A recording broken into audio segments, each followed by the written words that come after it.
अगर आपको लगता है फॉरेक्स ट्रेडिंग इंडिया में इलीगल है तो आप गलत हो। तो इस सीक्रेट मेथड की हेल्प से ये सारे यूट्यूबर्स या फिर जो भी फॉरेक्स ट्रेडिंग करते हैं इंडिया में लीगली ट्रेड कर पाते हैं और बहुत ही ज़्यादा पैसा बना रहे हैं। क्योंकि अगर तुम YouTube पे सर्च करते हो फॉरेक्स कोर्स तो आपको काफ़ी कोर्स तो देखने को मिल जाएंगे, जिन्हें देखकर आप फॉरेक्स के बेसिक्स या फिर कुछ ऐसे टॉपिक्स जिनका कुछ ज़्यादा यूज़ नहीं है लेकिन उनको बहुत ज़्यादा कॉम्प्लिकेट करके आपको जो है समझाया जाता है। लेकिन जो सबसे ज़्यादा मेन पार्ट आता है मार्केट को एनालाइज करने का, उसके नाम पे सिंपल प्रोजेक्शन सिखाते हैं, जिनके बाद आप अच्छे रिस्क एंड रिवॉर्ड वाले ट्रेड तो कैप्चर नहीं कर सकते, जिसके कारण आप छोटे रिस्क पे बड़े प्रॉफिट नहीं बना पाओगे। इसलिए हम लर्न करने वाले हैं step by step and simple language में सबसे advance and latest concept SMC and ICT, जिसका सबसे ज़्यादा फायदा तो यही है कि आपके SL और TP क्लियर होते हैं, जिसकी वजह से आपको कोई स्ट्रेस भी नहीं होता, मतलब जल्दी गंजे भी नहीं होने वाले और प्रॉफिट भी बड़े बड़े मिलेंगे। तो आज के इस लेक्चर में आपके सारे बेसिक्स क्लियर हो जाएंगी, जैसे पिप क्या होता है, लेवरेज क्या होता है, इंडिया में लीगली ट्रेड कैसे करते हैं फॉरेक्स को, रिस्क मैनेजमेंट कैसे किया जाता है फॉरेक्स में, न्यूज़ ट्रेडिंग क्या होती है, न्यूज़ ट्रेडिंग की हेल्प से बड़े बड़े प्रॉफिट कैसे किए जाते हैं, और उसके बाद लेक्चर 2 से हम स्टार्ट करेंगे मार्केट को एनालाइज करना सीखना। और सबसे मेन, मैं आपको जो भी कॉन्सेप्ट सिखाऊंगा उसका 10 या 20 साल का बैक टेस्टेड डाटा भी आपको जो है प्रोवाइड कराने वाला हूँ। तो शुरू करते हैं सबसे पहले टॉपिक से, how trade forex legally in India. तो सबसे पहले इस चीज़ को समझने से पहले हमको एक चीज़ को समझना होगा कि RBI के क्या रूल्स हैं फॉरेक्स ट्रेडिंग को लेके, कि वो क्यों बैन करके रखी है फॉरेक्स ट्रेडिंग इंडिया में। तो उनका सिंपल सा कहना है कि आप जो है फॉरेन एक्सचेंज के साथ जो है ट्रांजैक्शन नहीं कर सकते। इसका मतलब सिंपल है कि आपका जो बैंक अकाउंट इंडिया में है, ठीक है, अगर आप इंडिया के हो और आपका बैंक अकाउंट इंडिया में है तो वहाँ से आप अपना पैसा फॉरेक्स बैंक को नहीं भेज सकते। सिर्फ कुछ ही लोग या फिर जैसे कि NSE BSE या फिर जो भी पर्सन है जो कि अलाउ है RBI के द्वारा, सिर्फ वो ही अपने पैसे को जो है भेज सकते हैं फॉरेक्स बैंक्स में इलेक्ट्रॉनिकली। ठीक है, इलेक्ट्रॉनिकली की यहाँ पे जो है बात चल रही है। ठीक है, वैसे लेके जाना तो कोई वैसे दिक्कत नहीं है, लेकिन मतलब कि ऑनलाइन, ठीक है, ऑनलाइन आप जो है अपना पैसा इंडियन बैंक से फॉरेक्स बैंक में नहीं भेज सकते। अब जब तक आप इंडियन बैंक से फॉरेक्स बैंक में नहीं भेजोगे तो आप ट्रेड कैसे करोगे, क्योंकि अगर आप ब्रोकर के अकाउंट में पैसा डालोगे तो वो फॉरेक्स में ही जाने वाला है। तो उसी का 2 सॉल्यूशन जो है निकाले गए, जिसकी वजह से या फिर जिसकी हेल्प से सारे के सारे यूट्यूबर्स या फिर जो भी इंडिया से ट्रेड कर रहे हैं फॉरेक्स में वो ट्रेड कर पाते हैं। ठीक है, तो सिंपल से यही चीज़ है। इसको एक्ट को एक नाम भी दिया गया RBI के द्वारा, जो कि हमारा फीमा एक्ट। तो सबसे पहला मेथड पे चलेंगे। तो जो हमारा मेथड नंबर 1 है, उन्होंने क्या किया कि अगर आप इंडिया के पर्सन हो, ठीक है, इंडिया के पर्सन हो, तो आपको सिंपली क्या करना है, सिर्फ इंडिया के बैंक में ही अपना पैसा भेजना है। एक थर्ड पर्सन आएगा या फिर जिसको आप ब्रोकर भी बोल सकते हो, वो क्या करेगा, वो उसी इंडियन बैंक से अपना पैसा, जो आपका पैसा जो है फॉरेन बैंक में फॉरेक्स बैंक में जो है डिपॉजिट करेगा या फिर वहाँ से विड्रॉल करेगा। ठीक है, तो यहाँ पे जो ये ब्रोकर है, ठीक है, सबसे पहले मैं आपको जो है नाम बताता हूँ, बहुत सारे हैं ऐसे वैसे तो, लेकिन जो सबसे ज़्यादा यूज़ किया जाता है वो है एक्सनेस। ठीक है, एक्सनेस क्या करता है कि आपका जो पैसा है वो P2P के द्वारा जो है डिपॉजिट करता है और उसी के अकॉर्डिंग जो है विड्रॉल भी आपको देता है। सिंपली आपको जब भी डिपॉजिट करना होगा, ठीक है, जब भी आप जो एक्सनेस में डिपॉजिट करोगे तो आपका जो पैसा जाएगा वो फॉरेक्स बैंक में नहीं जाएगा, आपका पैसा जाएगा इंडियन बैंक में। उसके बाद जो इंडियन बैंक में पैसा आया है, इसके बाद एक्सनेस जो है उस पैसे को अपने पास करे या फिर जो भी करे वो उसके अडक है। हम जब भी डिपॉजिट करेंगे हमको इंडियन बैंक में ही डिपॉजिट करना पड़ेगा, और अगर हमको विड्रॉल आएगा तो वो भी हमारा इंडियन बैंक से ही आने वाला है। ठीक है, तो इस तरह आप जो है एक्सनेस को यूज़ कर सकते हो, लीगली भी बोल सकते हैं या फिर इसको एक थर्ड पार्टी मेथड या फिर जो भी आप इसको बोलो, इस तरह आप जो है लीगली बिना फीमा एक्ट को ब्रेक किए, रूल्स को ब्रेक किए इंडिया के, आप जो है इंडिया में ट्रेड कर पा रहे हो। अगर आप अपने इंडिया के बैंक से फॉरेक्स बैंक में डायरेक्ट पैसा भेज दोगे तो डायरेक्ट आपका जो बैंक अकाउंट है वो फ्रीज़ हो जाएगा। ठीक है, अब इससे ज़्यादा जो सेफ़ मेथड है, ठीक है, ये भी वैसे सेफ़ है, इसमें कोई प्रॉब्लम नहीं है, लेकिन जो हमारा मेथड 2 है वो है प्रोफॉर्म का। ठीक है, अब ये क्या चीज़ फंडा है, सपोज करते हैं ये है हमारी फॉरेक्स ट्रेडिंग। ठीक है, ये है हमारी फॉरेक्स ट्रेडिंग और ये है फॉरेक्स का कोई पर्सन है, उसी का अकाउंट है। ठीक है, तो कैसा हो आप उस पर्सन के अकाउंट में ट्रेड कर पाओ। ठीक है, तो यही एक कंपनी बनी या फिर प्रोफॉर्म इसको जो है बोला जाता है। सिंपली आपको क्या है, एक अकाउंट दिया जाता है। ठीक है, आपको एक फंडेड अकाउंट दिया जाएगा। सिंपली आपको जो है चैलेंज मिलता है। ठीक है, आपको एक चैलेंज पास करना होता है कि आपको $5000 या फिर जितने का भी आप लेना चाहो $5000 इस तरह का आपको जो है अकाउंट दिया जाएगा। जैसे ही आप उस पर 10% प्रॉफिट बनाओगे उनके रूल्स के अकॉर्डिंग, ठीक है, उनके रूल्स को फॉलो करते हुए अगर आप उस पर 10% या फिर 15% जितने भी उनके रूल्स हैं प्रॉफिट बना लेते हो तो वो $5000 का अकाउंट आपके हो जाएगा।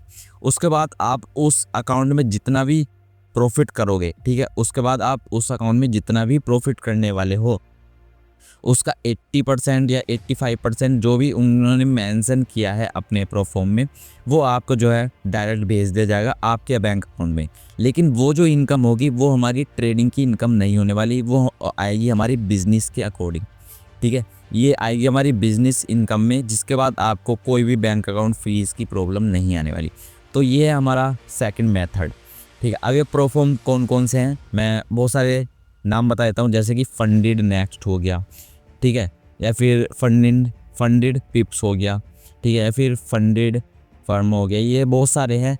ठीक है, तो एक फंडेड अकाउंट का आपको लिंक जो है मैं डिस्क्रिप्शन में प्रोवाइड करा दूंगा। अगर आप उस लिंक से जाके अपना अकाउंट परचेज़ करते हो फॉरेक्स में ट्रेडिंग करने के लिए, तो आपको अपने पहले अकाउंट परचेज़ पे 5% का डिस्काउंट जो है मिल जाएगा डायरेक्टली। ठीक है, जैसे आप वहाँ पे लिंक से जाओगे अकाउंट ओपन करने या फिर परचेज़ करने, तो आपको 5% का वहाँ पे डिस्काउंट जो है देखने को मिलने वाला है। तो इस तरह आप जो है फॉरेक्स को लीगली ट्रेड कर सकते हो। तो उसके बाद हम सेकंड बेसिक टॉपिक की ओर बढ़ लेते हैं कि हमारे फॉरेक्स पेयर जो है क्या क्या होते हैं। ये जो हमारा फॉरेक्स पेयर नाम आता है ये क्या होता है, तो सिंपल है कि इसमें बहुत ज़्यादा कॉम्प्लिकेट करने वाली बात कुछ है ही नहीं। जैसे क्या है, हमारा स्टॉक मार्केट है। ठीक है, स्टॉक मार्केट में आपने देखा होगा इंडेक्स होते हैं। ठीक है, इंडेक्स होते हैं जैसे कि निफ्टी हो गया, बैंक निफ्टी हो गया, फिन निफ्टी हो गया। ठीक है, तो ये सारे आपके इंडेक्स हैं जो कि किस में होते हैं, स्टॉक मार्केट में। वैसे ही फॉरेक्स मार्केट में हमारा क्या ट्रेड होता है, करेंसी। स्टॉक मार्केट में स्टॉक ट्रेड होता है, लेकिन फॉरेक्स मार्केट में जो हमारी ट्रेडिंग होती है वो होती है करेंसी के बीच में, जैसे कि euro USD, USD JPY, GBP USD, AUD USD या फिर यूएसडी कैड। ठीक है, तो यहाँ पे जो आपको मैंने मेन नाम दिए हैं ये सबसे ज़्यादा वॉल्यूम इनके ऊपर बना हुआ है। ठीक है, तो जिस पे मैंने एक ऑलरेडी प्रीवियस एक वीडियो बनाई थी, अगर आप देखना चाहते हो कि स्टॉक मार्केट में, ठीक है, या फिर इंडियन मार्केट में और फॉरेक्स मार्केट में क्या क्या डिफरेंस है, ठीक है, अगर आप वहाँ पे जाके देखोगे तो फॉरेक्स मार्केट सिर्फ एक ही, ठीक है, प्रॉब्लम है, वो आपको वहीं पे जाके पता चलेगी। लेकिन स्टॉक मार्केट में सारी की सारी प्रॉब्लम ही है। ठीक है, लेकिन कुछ एक आध बेनिफिट्स भी हैं देखा जाए तो, कि आप लीगली ट्रेड कर पा रहे हो। लेकिन फॉरेक्स मार्केट में बहुत सारी आपको जो बेनिफिट्स देखने को मिल जाएंगे, जिसके लिए आपको मेरी प्रीवियस वाली वीडियो जाके देखनी है। ठीक है, तो यहाँ पे और भी कुछ नाम है जिसमें अच्छा खासा आपका वॉल्यूम होता है। आप इनको जो है डिफाइन कैसे कर सकते हैं, तो सिंपली इसमें आपको जो है दो करेंसी दी जाती हैं, जैसे कि है यूरो, ठीक है, और यूएसडी। तो इसमें जो पहली वाली करेंसी होगी, ठीक है, ये होगी हमारी प्राइमरी और दूसरी वाली होगी सेकेंडरी। ठीक है, तो प्राइमरी वाली जो होती है वो मेन होती है। अगर हमारी यूरो में कुछ अच्छी न्यूज़ है या फिर अच्छा वहाँ पे कंडीशन चल रही है तो क्या होगा कि यूरो यूएसडी का प्राइस जो है पंप करेगा, और यूएसडी में अच्छी न्यूज़ वगैरह है तो यूएसडी जेपीवाई का, यूएसडी कैड का प्राइस जो है अब जाने वाला है। और उसके बाद हमारा कुछ कॉमन टर्म आती हैं, जैसे कि लेवरेज हो गया और पिप हो गया। तो लेवरेज का बहुत ज़्यादा आपको फ़ायदा भी मिल सकता है, ठीक है, आपको इसके जो बेनिफिट्स भी मिल सकते हैं, और इसका आपको डिसएडवांटेज भी देखने को मिलेंगे लेवरेज की। तो पहले स्टॉक मार्केट में भी क्या था कि जो हमारे ब्रोकर्स थे, ठीक है, जो हमारे ब्रोकर्स थे वो हमको लेवरेज प्रोवाइड करवाते थे। इसका मतलब कि है, अगर आप ₹1 डिपॉजिट करते हो और अगर आपको कोई ब्रोकर जो है 20x या फिर 200x का 200x का लेवरेज प्रोवाइड करा रहा है, तो आप ₹1 डिपॉजिट करके जो है ₹200 से ट्रेड कर पाते थे। तो उसमें जो आपका प्रॉफिट होता वो सारा का सारा आपका। वैसे ही लेकिन उसके बाद सेबी आया, सेबी ने कुछ रूल्स निकाले कि आप जब 1:5 से ज़्यादा लेवरेज नहीं प्रोवाइड करा सकते। लेकिन फॉरेक्स में क्या है कि फॉरेक्स में आपको जो लेवरेज है बहुत ही ज़्यादा देखने को मिलता है, 1:1000, ठीक है, 1:अनलिमिटेड। ठीक है, अगर आप एक्सनेस में अकाउंट जाके खोलते हो, जो कि डिस्क्रिप्शन में आपको लिंक मिल जाएगा, तो आप अगर उस लिंक से अकाउंट खोलोगे तो 1:अनलिमिटेड टाइम का भी आपको जो है लेवरेज देखने को मिलेगा। मतलब कि अगर आप 1000 वाले लेवरेज में जाओगे, अगर आप 1 रुपये भी उसमें डिपॉजिट करते हो तो आप 1000 रुपये से कैपेबल हो ट्रेड करने के लिए। तो सिंपल सा लेवरेज का फंडा यही है। वहीं पिप की बात करें तो पिप का भी सिंपल सी चीज़ है कि जैसे कि आपको क्या है, स्टॉक मार्केट में हमारे जैसे निफ्टी है, तो निफ्टी में क्या है, हमारे पॉइंट्स होते हैं। ठीक है, कि आज जो हमने 200 पॉइंट कैप्चर करे, आज हमने 250 पॉइंट कैप्चर करे, वही सेम, बस थोड़ा नाम चेंज कर दिया है कि आपको जो फॉरेक्स में क्या देखने को मिलता है, पिप। ठीक है, कि आज जो है मार्केट हमारा 10 पिप मूव किया, या फिर आज हमारा जो एसएल था वो 10 पिप का था, टारगेट था 20 पिप का था। तो इस तरह जो है पिप आपको जो है देखने को मिलते हैं। तो यहाँ पे जैसे आप देख सकते हो ट्रेंड व्यू जो है हमने ओपन कर लिया। उसके बाद आप लेफ्ट साइड में जैसे सर्च बॉक्स में जाओगे, फॉरेक्स का यहाँ पे अलग से ऑप्शन दिया गया है। यहाँ पे यूरो यूएसडी मैंने सर्च करके रखा है इसलिए आ रहा है। ठीक है, जीबीपी यूएसडी, ये सारे जो है आपको पेयर देखने को मिल जाएंगे। जैसे कि यहाँ पे यूरो यूएसडी का चार्ट है। ठीक है, तो आपको अगर पिप देखना है, पिप क्या होता है, तो सिंपली आप जो इसकी हेल्प से कैलकुलेट कर सकते हो इजीली, इसमें कोई बड़ी बात नहीं है। जैसे कि आप यहाँ पे देखो, मैंने ठीक है ये हमारा आरआर लगा दिया। तो अगर आप यहाँ पे देखोगे डाउन साइड में लिखा हुआ है 27 और ऊपर 54। इसका मतलब जो हमारा एसएल है वो कितना है, 27.5 पिप का। और ऊपर की साइड जो हमारा टारगेट देखने को मिल रहा है 0.52%, इसका मतलब है 54.7 पिप का हमारा टारगेट है। अब ये पिप हमारे जो है क्या यूज़ में आते हैं, तो ये आपके जो यूज़ में आते हैं वो आते हैं रिस्क मैनेजमेंट की यूज़ में। सपोज़ करते हैं कि आपका अकाउंट साइज जितना भी है, आप डिसाइड करते हो कि आप जो है एक ट्रेड में $10 का ही जो है रिस्क लेने वाले हो। तो उस $10 के एसएल को कैलकुलेट करने के लिए आपको किस चीज़ की ज़रूरत पड़ती है, पिप की, कि कितने पिप का हमारा एसएल बन रहा है। जैसे कि सपोज़ करते हैं कि आपका जो पिप है वो 1 है, लॉस है, प्रॉफिट और लोट। यहाँ पे मैंने 3 सेक्शन में इसको जो है डिवाइड कर दिया है। सिंपल सी चीज़ आप जो इस टेबल को याद रखो कि अगर आप 0.1 लोट लेते हो, ठीक है, इंडियन मार्केट में क्या होता है 1 लोट, 2 लोट, 3 लोट इस तरह। ठीक है, लेकिन फॉरेक्स में क्या है, आप पॉइंटों में भी ले सकते हो क्योंकि इसमें वैल्यू बहुत ही ज़्यादा हो जाती है। मतलब कि एसएल थोड़े बड़े लगने लगते हैं अगर आप क्वांटिटी ज़्यादा लोगे तो। ठीक है, जैसे कि अगर आप 0.1 लोट बाय करते हो, ठीक है, तो आपका एसएल अगर 1 पिप का है तो आपको जो लॉस और प्रॉफिट होगा वो होगा $1 का। सपोज करते हैं आपका जो लॉस लिमिट है कि आप जो $10 का ही लॉस लेने वाले हो। ठीक है, आपका एसएल कितने पिप का बैठ रहा है, 10 पिप का। ठीक है, तो यहाँ पे अगर आप 0.1 लोट के साथ जाओगे, ठीक है, अगर 1 पिप का एसएल होता तो 0.1 क्वांटिटी में आपको $1 का जो है लॉस या फिर प्रॉफिट होता। अगर आपका लिमिट है कि $10 का आपको जो है लॉस लेना है, तो आप क्या है, मतलब कि 0.1 लोट ले सकते हो। ठीक है, 10 पिप का अगर आपका एसएल बना हुआ है तो। वही सेम अगर आपका लोट साइज़ है 0.5, अगर आप 0.5 लोट जो है वहाँ पे बाय करते हो और आपका एसएल 1 पिप का है तो आपको $5 का लॉस देखने को मिलेगा। ठीक है, वहीं पे पर पिप के मूव पे। ठीक है, अगर आप क्वांटिटी ले लेते हो 1 तो आपको 1 पिप के मूवमेंट में $10 का प्रॉफिट या फिर लॉस देखने को मिलेगा। 1.5, ठीक है, 1 पिप के मूव पे अप साइड जाए या फिर डाउन साइड आए, आपको जब $15 का मोमेंटम आपके प्रॉफिट और लॉस में देखने को मिलेगा। तो सिंपल सा आपको सिंपली इस टेबल को जो है याद रखना है।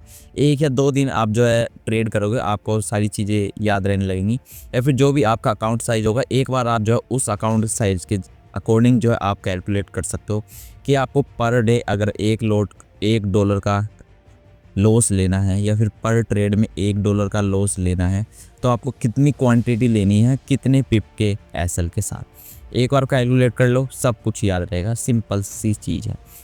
इंडियन स्टॉक मार्केट में क्या होता है कि आपके पॉइंट होता है और यहाँ पे पिप होता है। पिप किस लिए यूज़ होता है कि हम एसएल और टारगेट को कैलकुलेट कर सकें।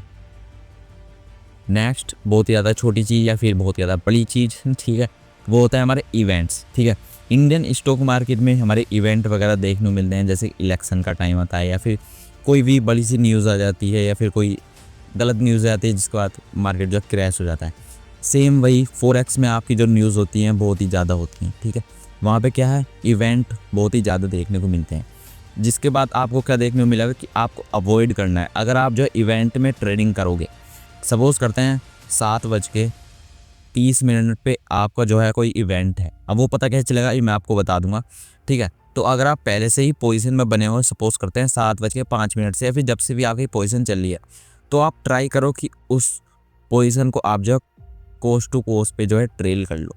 क्योंकि जब भी न्यूज़ आती है उस समय जो आपका मूवमेंट होता है ना, कैंडल कुछ इस तरह जाती है और इस तरह जाती है, ठीक है। तो आप जो उसको ट्रेड ना ही करो तो ही सही है, ठीक है। इस तरह आपका बड़ा प्रॉफिट भी हो सकता है लेकिन बड़ा लॉस भी हो सकता है, तो गैम्बलिंग टाइप ये सारी चीज़ें हो जाती हैं। तो इस तरह जो है आप जो है इवेंट को ट्रेड नहीं करना चाहिए।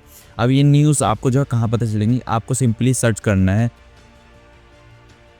फॉरेक्स फैक्ट्री, ठीक है। जैसे ही आप जो है फॉरेक्स फैक्ट्री सर्च करोगे, यहाँ पे पहली वेबसाइट मिलेगी आपको देखने को। सिंपली इसको जो आपको ओपन कर लेना है, ठीक है। उसके बाद यहाँ पे कैलेंडर में आपको जो जाना है, ठीक है। 4th नंबर पे आपको जो कैलेंडर देखने को मिलेगा। अगर आप डिफ़ॉल्ट पे रखोगे, जब आप पहली बार ओपन करोगे आपको कुछ ऐसा देखने को नहीं मिलेगा। जब आप इसको पहली बार ऑन करोगे तो आपके सामने कुछ इतनी सारी आपको न्यूज़ देखने को मिलेंगी, लेकिन इतनी सारी न्यूज़ का इम्पैक्ट जो नहीं पड़ता। कुछ मेन न्यूज़ होती हैं जिनका इम्पैक्ट पड़ता है, ठीक है। अब जैसे कि आपको इस तरह का देखने को मिलेगा ना, तो आपको जस्ट राइट साइड में जाना है फिल्टर वाले ऑप्शन पे, और यहाँ पर रेड वाले को छोड़ के बाकी सारी जो है डिसेबल करते नहीं है। इनका ज़्यादा इम्पैक्ट आपको जो है नहीं देखने को मिलता। वहीं पे चाइना वाला, अगर आप जो है खाली, ठीक है, कैड या फिर यूएसडी ट्रेड करते हो, ठीक है, तो अगर आप सिंपली सिर्फ यूएसडी ट्रेड करते हो तो सारी की सारी चीज़ें हटा दो, ठीक है। लेकिन अगर आप सब में ट्रेड करते हो तो चाइना वाला तो हटा ही देना, और अप्लाई फ़िल्टर आप जो कर सकते हो। इसके बाद जो आपको न्यूज़ देखने को मिलेगी, इनका जो है मार्केट में रियल इम्पैक्ट पड़ता है। जैसे कि आप यहाँ पे देख सकते हो मंडे आज डे है, ठीक है। तो 8:30 पे कोई हमारी न्यूज़ थी, ठीक है, जिसका नाम जो भी है, इससे आपको मतलब नहीं है। बस आपको ये चीज़ देखनी है कि किस दिन और कितने बजे हमारी जो है न्यूज़ है, उस समय आपको जो है थोड़ा संभल के ट्रेड करना होता है। तो एक प्रीवियस वाली वीडियो मैंने आपके लिए बनाई थी कि हमारा जो स्टॉक मार्केट है और फॉरेक्स मार्केट है उसके बीच में क्या डिफरेंस है। तो अगर आप फॉरेक्स मार्केट में आना चाहते हो तो पहले आपको एडवांटेज और डिसएडवांटेज पता होने चाहिए फॉरेक्स के, जो कि आप इस वाली वीडियो में जाके जो है इजीली देख सकते हो। और अगर स्टॉक मार्केट में वर्क करना चाहते हो और एसएमसी और आईसीटी से दूर रहना है, तो सब उसके बाद जो हमारा सबसे ज़्यादा बेस्ट तरीका आता है एनालाइज करने का मार्केट को, वो है हमारा ट्रैप ट्रेडिंग, जिस पे मैं ऑलरेडी एक कंप्लीट फ्री कोर्स बनाया हूँ। 2 घंटे 12 मिनट का लगभग कोर्स है, आप जो जाके यहाँ पे देख सकते हो। चैनल पे नहीं तो सब्सक्राइब कर लेना, वीडियो पसंद है तो जरूर से लाइक कर देना, और कमेंट करके बताओ आपके जो भी डाउट है, मैं सारे के सारे जो है सोल्व करने की कोशिश करूँगा। कल से आपको जो है या फिर 2 से 3 दिन बाद आपको गैप के साथ जो है डेली आपको जो है एनालाइज करने की वीडियो देखने को मिलती रहेंगी।